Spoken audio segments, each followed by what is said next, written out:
एक बार दो बंदे आपस में इस बात को लेके बहस सी कर रहे थे कि दौलत की कोई अहमियत होती है या नहीं। एक इस बात को मानने को तैयार नहीं था कि दौलत की कोई अहमियत होती है। उसका ये कहना था कि जो दौलतमंद लोग होते हैं वो भी हमारी तरह खाना ही खाते हैं, वो कोई सोने के बिस्किट नहीं खाते। दूसरे आदमी ने उसे दौलत की अहमियत समझाने के लिए एक बात बताई। उसने कहा कि एक बार मुकेश अंबानी अपनी रोल्स रॉयस कार से दिल्ली में घूम रहे थे। अचानक उनकी कार ख़राब हो गई। अब रोल्स रॉयस जैसी कार, लेकिन है तो आफ्टर ऑल मशीन, ख़राब हो सकती है। अब कौन उसे ठीक कराता फिरे? वहाँ से पता करके मुकेश अंबानी रोल्स रॉयस के शोरूम में पहुँच गए। उन्होंने जाके मैनेजर से बात की कि भाई हमें एक रोल्स रॉयस गाड़ी फ़ौरन ख़रीदनी है। मैनेजर ने कहा कि माफ़ कीजिएगा, मैं फ़ौरन तो आपको गाड़ी नहीं दे पाऊँगा। उसकी वजह यह है कि हमारे यहाँ बुकिंग होती है। अगर आज आप बुकिंग कराएंगे तो 8-10 दिन के बाद आपको कार मिल पाएगी। इस पे मुकेश अंबानी ने कहा कि इस शोरूम का मालिक कौन है?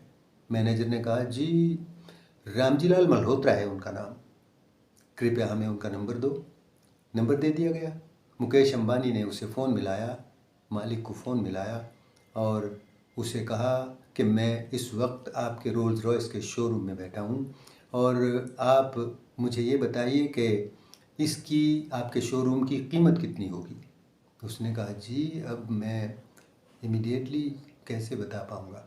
कि भाई अंदाज़न बता दो, ज़्यादा कैलकुलेट करने की ज़रूरत नहीं है, अंदाज़न बताओ, ज़्यादा बता दो। उसने कहा जी लगभग 500 करोड़ होगी इसकी कीमत, इंक्लूडिंग एवरीथिंग। ठीक है, अगर मैं तुम्हें इसमें 200 करोड़ शामिल करके 700 करोड़ इसकी कीमत अदा करूं तो तुम ये शोरूम मुझे बेचने को तैयार हो? उसने कहा जी वो तो ज़रा अच्छा सा नहीं लगेगा ना। क्या नहीं नहीं, अच्छी वाली बात नहीं है इसमें, फ़ौरन बोलो, अगर तुम्हें देना है तो मैं 700 करोड़ रुपए इसी वक्त तुम्हें ट्रांसफ़र कर रहा हूँ। उसने हामी भर दी। इधर से ऑनलाइन पैसे भेज दिए गए और वहाँ से उसकी स्टेटमेंट आ गई कि अब ये शोरूम मेरा नहीं रहा बल्कि मुकेश अंबानी साहब का हो गया है।